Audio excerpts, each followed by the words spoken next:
I actually built a business that I hated. I built a life that had me waking up angry every morning. Granted, I had money. I did have money, but I had lots of problems, like that whole... The more money you make, the more problems you get. That's because I did not know that I could structure my businesses differently. I was just replicating the things that I thought other people did to gain success. And then I learned, oh yeah, if you replicate what they do, you will have their lives. And they're miserable too. Hey, welcome to The Monetize. I'm your host, Tim Conley, and I'm here with my co-host, Pedro Moreno. What's up, brother? Doing fine, Tim. How are you? I am doing great because we are going to talk about probably one of my... No, I was going to say probably my favorite topic, but no, it's definitely my favorite topic. It's the whole purpose of this podcast, and that is freedom. I set about becoming an entrepreneur because I wanted to be able to do what I want, when I want, wherever I want. And that mostly because I have a problem with authority, don't like being told what to do. So I was not going to do well as an employee, so I had to figure out how I was going to make a great life without needing a job. Would you consider yourself to be unemployable? Yes. Granted, I have to be employed by my own companies, but I'm my own boss, and I'm a terrible boss. So I probably would have done better as an employee than actually having to listen to myself, because I'm probably the hardest person I've ever had to work for in my entire life. Yeah. And that includes the military. Man, that's tough. That's tough. So we're going to talk about freedom and lifestyle design, but the other part of that coin is, from freedom, you can also get trapped. Especially if you become an entrepreneur after having adventures, maybe if you were employed, really, and now all of a sudden you have complete control of what to do with your time, you might end up being trapped. How's that so, Tim? I think the trap comes from business models, that people don't understand how to structure a business model to get what they want out of the business. They see things that they've experienced, they've had a job, they saw kind of how it worked, but they themselves never had freedom in that job, and they only saw their managers. They never saw most likely never saw the owners of that company, especially if they worked in a big company, because the owners of it are shareholders. Like, you don't see the freedom that is generated from that business because you're, stuck inside of it. And so they go put together a business model that they think is correct.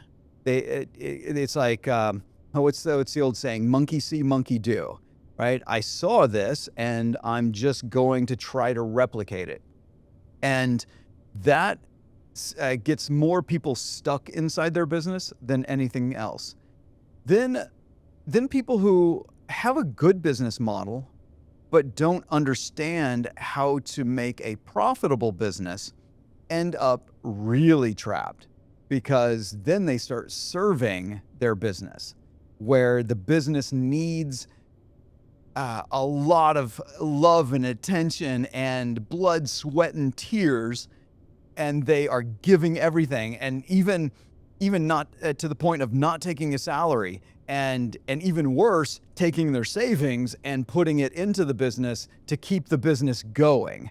And now they've trapped themselves not just in their daily activities, but they've trapped themselves financially. And then they get super stressed and are thinking, oh, I should just quit. I should just get out of this. And they're nowhere near the freedom they could have had if they had structured the business properly in the first place. Then how would you define freedom in those contexts? What do you mean? Well, for instance, you mentioned that there are people who might do like this monkey see, monkey do, and they replicate what they think is freedom, but it's not actually the kind of freedom that a good business model might give them. I'm wondering what that good freedom means versus maybe a trapped freedom, if you will. Okay. So they don't actually make the business for freedom. They think having the business will create freedom, and it Right. does not, Yeah. right? Yeah. That's what happens.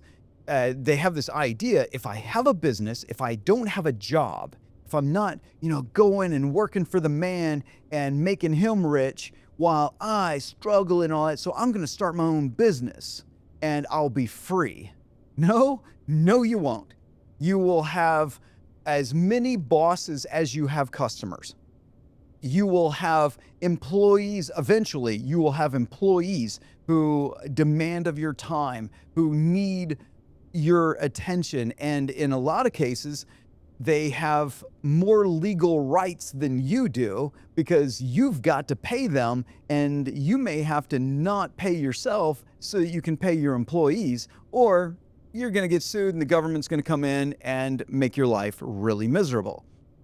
And this is something that happens all the time because people think business equals freedom. And it's not. Freedom is freedom.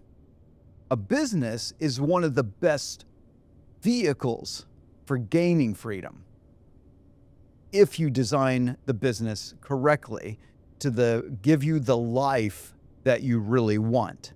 So you start with designing your life.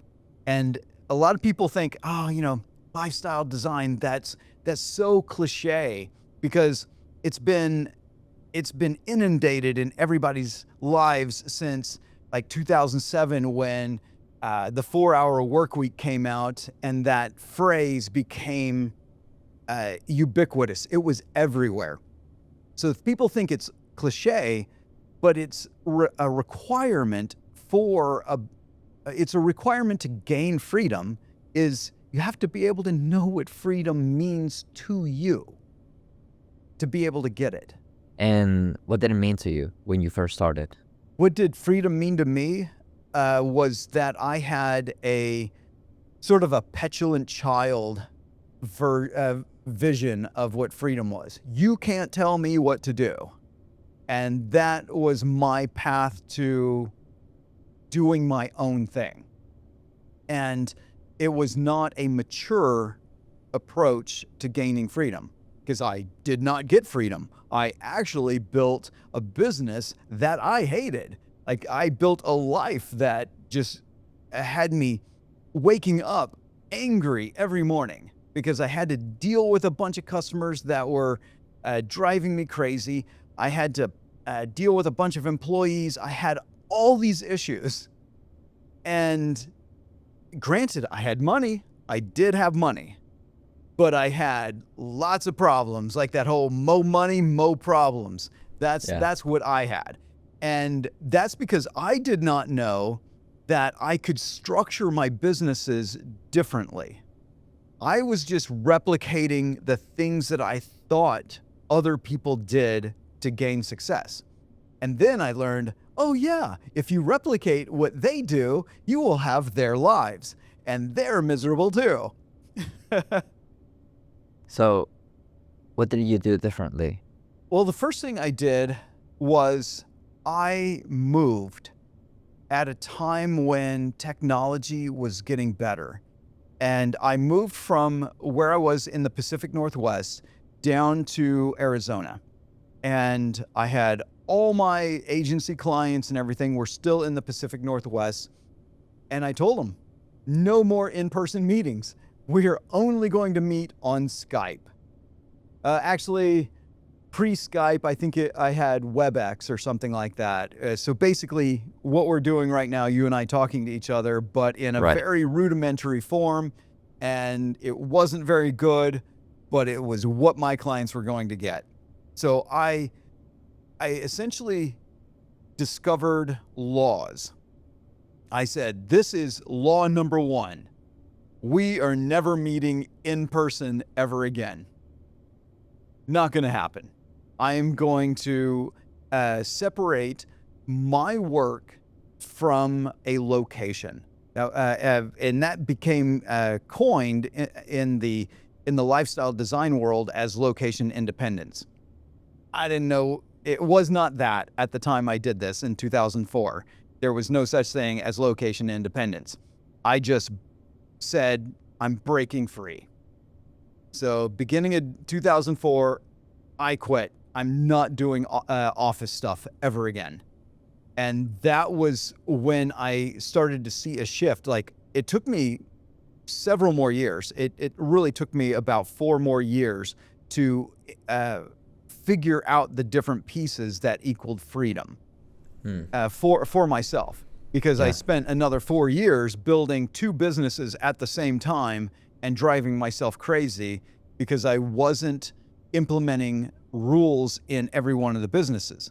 So when I started the swimming pool company in April of 2004, it was just going to be an investment. I was just going to invest. People were going to go do their thing. But then it started to take up my time. Because I had no idea how to run a swimming pool company. I had none, zero. And so I had to figure it out if this investment was going to turn into an actual money-making venture. So I had to step into it, and then I trapped myself for another almost 3 years where I was essentially trapped in the business, keeping it running. And then in that process, I started figuring out how to get my time back, how to take vacations, how like little pieces. And then I started instituting more and more laws. If you break this law, you're no longer a customer or a client. If you break this law, you're no longer a customer or a client. And that allowed me to put barriers between the business and my personal life.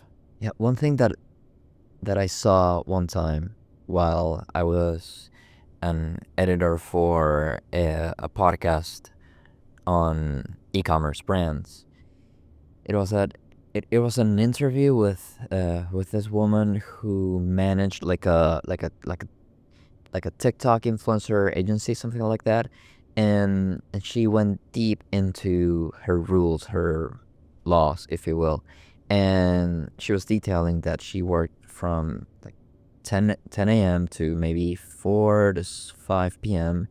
and that the only way a client could communicate with her was through email. And during that time as well, like no calls whatsoever, no Zoom, no Skype, no nothing, just email. And these were part of her rules, but of course that was the one that stick with me the most because at least like coming from a freelancing background, for me it's like it almost like the culture is bending backwards to do whatever your client says they need, essentially. Right. And if that's maybe answering a text message at 2 a.m., well, so be it. But there's very little barriers that maybe new entrepreneurs or new business owners or whatever, we put ourselves through the business because we have like this lie of I'm breaking free from the quote unquote oppression from my boss to now be a subject of oppression of my several different bosses of my clients, which they can be even worse because, well, maybe you can flip off your boss, but it is very different to flip off a client, if you will. So Right. like having those clear limits and also like standing your ground, at least for me, has been something that's been very, very, very difficult. But as new clients come in and new sort of like agreements roll in, I'm able to put, okay, yeah, well, then I'm going to do this for myself. I'm going to put this clause here that is essentially for my peace of mind. And that is something that you have taught me, and that you have insisted for me to implement and put in place, because if not, yeah, I'm like, I'm a victim of my own doings of not putting those barriers and limits there, Right. because then, yeah, I get essentially trapped, as you said. Well, yeah, you'll either work by your client's rules or you'll work by yours. And your clients will either take advantage of the fact that you have no rules and force you into whatever rule they make up in the spur of the moment. And they will push and they will push and they will push. But if you set rules and you make those rules known to your client and ahead of time so that they know what they're getting into before they Yeah. are your client, and then when they inevitably try to break your rules, you tell them, no, remember, I told you, right? So this Yeah. is something I learned when I had my agency and I had the swimming pool company, and I created this rule called there's no swimming pool emergencies. I Because love that. Yeah. we had support who was having to answer like all kinds of questions that weren't emergencies. The clients were stressed and the customers, they were stressed and thought they had an emergency. It's like there's one real emergency and you call 911 for it. You call and that's a drowning, right? Yeah. That's the only real emergency. You do not call your swimming pool company for that one, right? Yeah. That's the only real one. Then there's a pipe burst, water's going everywhere. That's the one thing that really freaks out a customer. So we set up a system for all of our clients where they could dial a number and listen to a recorded message that walked them through the process of turning off their swimming pool equipment if they did not know how to do that. So in their customer manual that we gave them all had a big section in it that said emergency situation, right? Broken pipe, call this number, and this was old school technology. It was literally a recording, and so there wasn't options or anything. It was just a recording.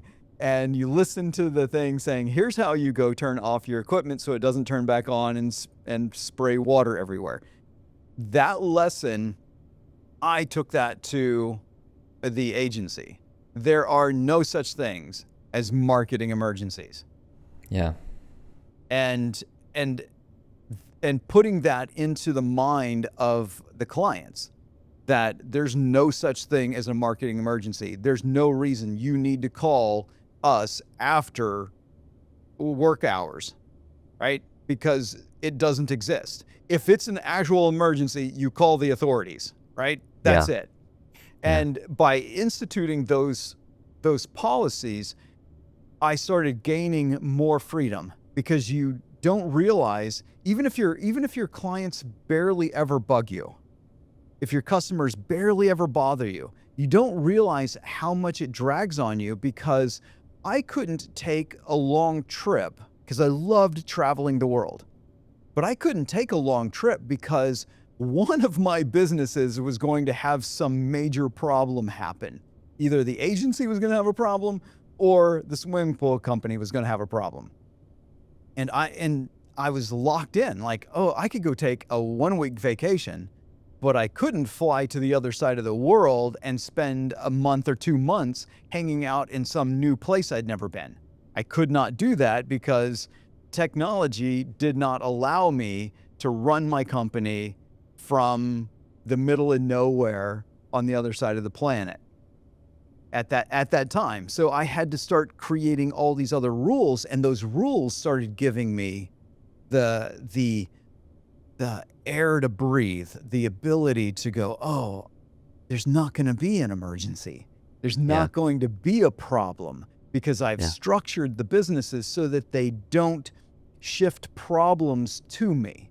And then I can go spend 2 or 3 weeks somewhere in the world and enjoy myself, actually decompress from the business. And that's part of lifestyle design. It's like, I don't want this to happen, so I have to design things so that that problem does not show up in my life. So you started designing first by sort of like elimination. Like, what is Yes. the worst thing that I need to change right away? And that was your law number one, that you gain some like this peace of mind, and then you gain more time to be able to fly away, have some great vacation. And how did you then started to incorporate other laws and other rules to gain more freedom as well? One is the I do not want list. Yeah, like everybody tells you to focus on the life that you want. What do you want? And like write down the things that you want. That's a good idea. But there's so many things that you actually want, like in life. Like I really want lots of things. So it makes it really hard to go, these are the things that I truly want. It's easier to go, here's the things I don't want. I do not want this to happen. I do not want to work 40 hours a week. Like that's a good one. Like if you like, hey, I don't want this. I want my future life, ideal future life, I'm working maximum 20 hours a week. If that's your thing, like you can say, I don't want to work long hours. I don't want to be bothered by a client or a customer at 2 a.m. I don't want all these different things. You can make a I don't want list. And that one is usually short and it's very specific because you've already had bad experiences in your life, right? You're like, Yeah. I don't want that to happen again. So Yeah. I can actually make that list very concrete. And then you set up rules inside your business to not have those things happen. So if you don't want to get bothered at 2 a.m., well, then you need some form of customer support. Right. It could be simple. It could be like a recorded message could be the thing that solves that problem. Or it could be a ticketing service that you use like help desk or something, and people send in a ticket to ask you to do something for them. And it lets them know, hey, you will be taken care of as soon as we're at work tomorrow. Like nothing's going to happen until we're at work. So Yeah. they know and they can expect a solution. Now, if you have promises in your business already, like you have clients that expect certain things from you, and you go, oh man, but I've given them permission to just call me anytime they want. Oh, we're going to have to undo that permission and specifically say, no, we're not doing that anymore, and letting the client know, like, here's how we're going to handle these things in the future. If there is a real problem, like you're going to get sent, you reach out, you're going to get sent to our ticketing service, like, and we're going to come in at work hours, just like you just come into work hours at your business. And you're able to put in the rules based on all the things that you don't want. That's the fastest way to start gaining freedom in your business, or even starting a business. Like if you're starting, write down all the things that you do not want so that you can create systems that prevent those things from happening. Yeah, that is a great place to start because, as you say, maybe it can be even overwhelming to write down all the things that you want and sort of like reverse engineer it and then apply like those rules to your business. But instead of Right. it is, at least for me, it's way simpler to say, yeah, I definitely do not want this to happen. And for instance, one that was huge for me is I do not want to charge per hour anymore. And and then I turn all of my proposals out of all of my offers to single item projects, essentially. And Right. then it was like on my end then to have like a proper billing system, or yeah, to put the prices in place as they should, to be able to cover all of the working hours. And then if I needed, or if a project needed an extra hour or had some difficulties that I had to manage, then it needed to be accounted for in those invoices as well, which Right. also takes us to talking a little bit more about the income side of freedom. Because say, yeah, you want to work just 20 or even 10 hours a week, but then many people might say, well, how do we maintain like a lifestyle or an income, a proper income with, you know, if they came from an 8-hour workday, then to shift to a 2-4 hour workday, how did they structure that first in their mind and then actually apply it in their business? Okay. I came up with this concept called time, income, and mobility as the three macro freedoms, like the three big freedoms that you have in life. Your time. If you don't have control of your time, you're not free. If someone else has control of your time, you're not free. If you don't have control of your income, you're not free. In the modern world, you're not free. I guess maybe you could go off into the woods and live out in the forest and like try to survive that way Yeah. and make all your clothes out of weeds or something. I don't know. I don't know how you would do that. But in the modern world, you need income. And if you're not in control of that income, then you're not going to have a great life.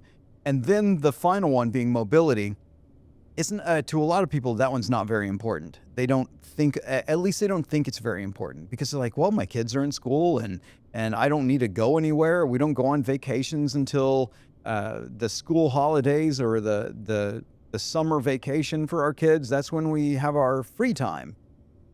But then what about your kid gets sick in the middle of the school year? Yeah. You get sick.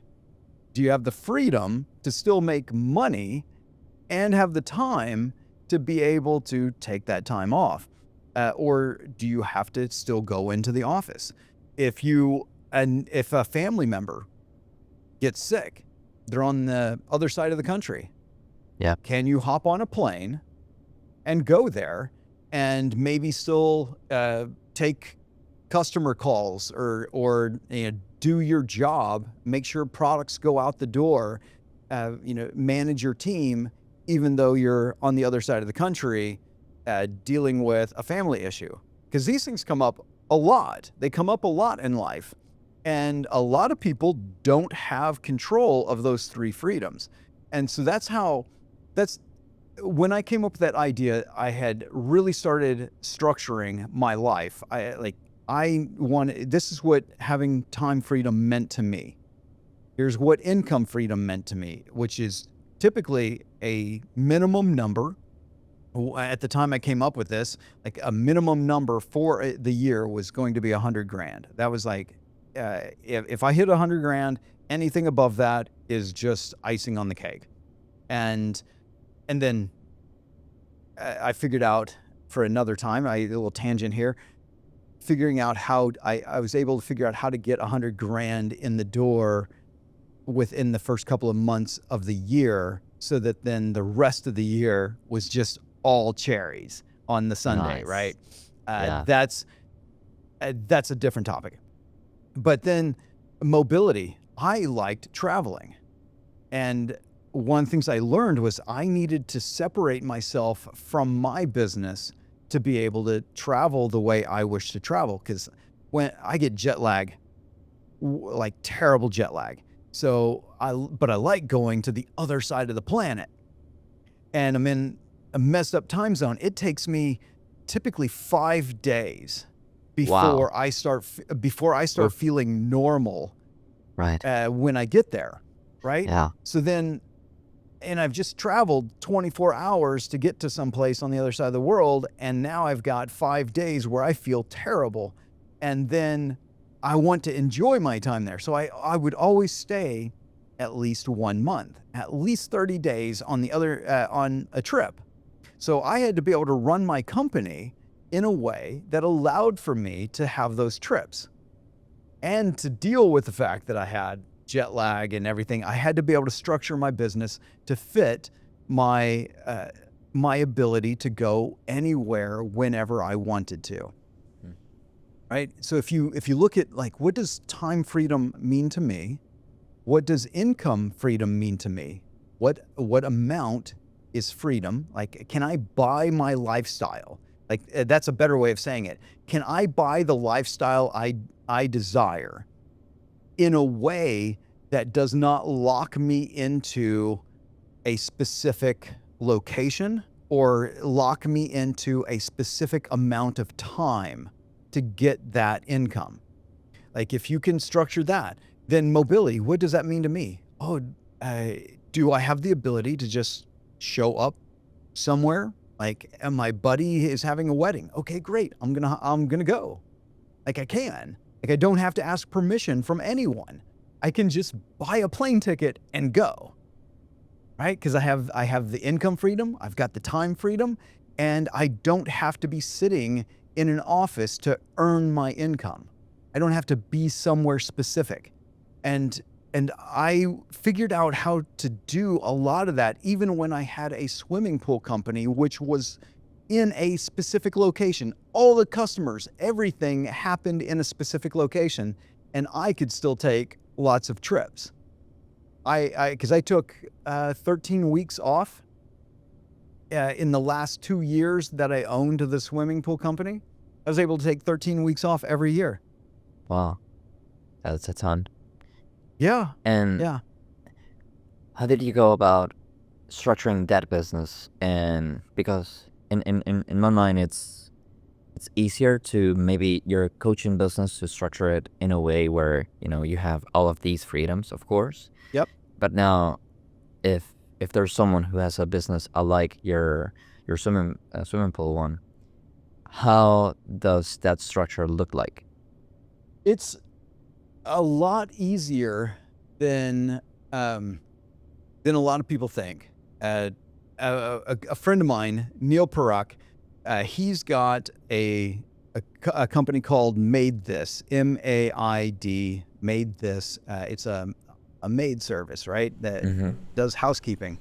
It was designed specifically for taking care of Airbnbs. So that was the beginning. I think they do other residential housekeeping also. And I think he just spent 4 months or so in Africa.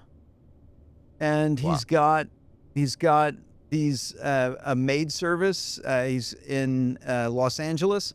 He also built a franchise out of this business. So I brought up his service first before the franchise because people would be like, oh, well, because he's franchising to all these other people, that's how he's able to have freedom. No, he was traveling the world before he had the franchise, before he was franchising it. And dealing with franchisees is not an easy task either. They're a whole nother level of customer that needs your attention. He's able to run his business from anywhere in the world with his laptop, as some AirPods, and just talking to his team that he's built. He's able to run this business anywhere he goes in the world, even in the middle of Africa. He spent months in Rwanda, and he Wow. was running businesses in the United States. Okay? Yeah, crazy. Yes, it is. Because if you look at your rules, and so for Niels, I want to be able to travel the world. Okay, what do I need to be able to travel the world? Well, if customers are in a location, well, I need people in that location that I can trust to handle the problems that come up. And they're trained and they're empowered to know how to deal with the problem and solve the problem without calling Neil. All right. Right? Yeah. That, like, when you figure out what you want, you make the rules, and then it's like, okay, well, I need to get the business to a certain stage where I can afford to pay somebody to be that buffer between me and the customer. And that also is like a good boss as well, because if you if you're as the boss, you're not the bottleneck to making decisions and solving issues. Well, then you also empower, as you say, your team members to be able to handle those situations as well, and they become key players also in those businesses. Right, right. You're able to actually start crafting freedom, not just for yourself, but you can start doing it for your team members. They may have other restrictions on them, like they have to be in Los Angeles because, well, that's where the customers are, and the customers require actual physical service, right? So you're going to have certain rules there, but then you can say, well, you'll be able to make this kind of money. You'll be able to have this kind of time off. Like you can start finding ways of giving certain freedoms to your employees also, because they are going to want certain things out of life. And if you help them get what they want out of life, they're going to help you get what you want out of life, right? So if you're going to have a life structured around what you want, then you actually need to start setting up rules for this.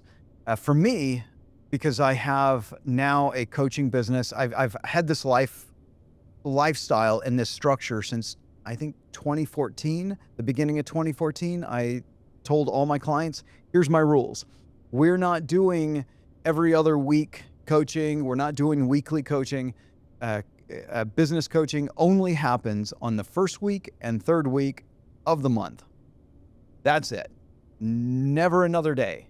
Like where you can, if you need to reschedule, you're rescheduling on a day that's within the first week or the third week. That's it. Right. Yeah. Second week is me being able to do all the business activities, promotion, creating content, things like that. Week 4 of the month is my flex week. So if there were some things I didn't get done that I really wanted to get done, or I want to make more content like we're doing right now, we're in a 4th week. Right now, we're in a 4th week of the month, and I am creating content right now. And that's because I've got the flex week available. And next week, I start all my client work. And then there's this amazing thing called the 5th week. 4 months every year has a 5th week. In December, I find all the 5th weeks of the year and I block them off. No work happens on a 5th week. That's beautiful. That's Because just I know it ahead of time. And because yeah. my 4th week is a flex week, I'm able to, most of the time, connect that 4th week to the 5th and have 2 weeks off, no work, 4 times a year. Hermoso. Because I'm like, I know it's coming, so I can plan and make sure everything's done that I need to get done before it happens, so that I can just take the time off. Right. Beautiful. Right? And that's Yeah. those are like pre-structured. That doesn't even include me taking a vacation. So if I got client work, it's like vacation in quotation marks, because I can go somewhere for a month, and on the first week and the third week during that month, I'm going to have some client work. But it's easy for me to handle because I limit the number of clients that I have one-on-one time with. Right. Right? So that Yeah. I can make a plan for my entire year every December. Wow. I mean, I'm putting myself in your shoes, and like the bliss and the peace that I feel with that. It is just amazing, and I would actually like to reference also, like, you go even more in detail in this, and in an old video that we did in your YouTube channel at Tim Conley videos, I believe, or at Tim Conley No, it's just Tim Conley. Yeah. on YouTube. Maybe we'll have the link in the description as well. But I've shared that that vision or that schedule that you have with people around me, people that are in their 9 to 5s, they have jobs, and the idea of just taking 2 weeks off every couple of months is so mind bending for them, and well, of course, for me as well, that it is very difficult to explain that yes, there are people in this world that are able to design their lives to have that kind of freedom and that kind of room to move as life throws different things at you. Because yes, it is not only, at least for me, it is not only the fact that you can enjoy having time off work and that all of your time does not have to be bound to work as well, but it hits home for me as well to being responsible for those around me and for myself as well. And that is something that I definitely strive for, and that is something that you are actively helping me with, and that this is a great reminder for me to live, to walk that talk. Yeah. Don't Yeah. talk the talk if you can't walk the walk. Is it? Yeah, No. that's Is it pretty like- good. That's pretty good. You've probably figured out that this is a pretty passionate topic of mine. Like, I've spent years of my life crafting a way to gain freedom from doing what I know, doing what I love, interacting with the people that I care about. I care about my family, but I also care about my clients. And I've really enjoyed sharing this knowledge over the years. And I'm really excited for the next few years of us doing this show and helping people actually craft a life that they love. And with that, we'll see you in the next episode. See ya.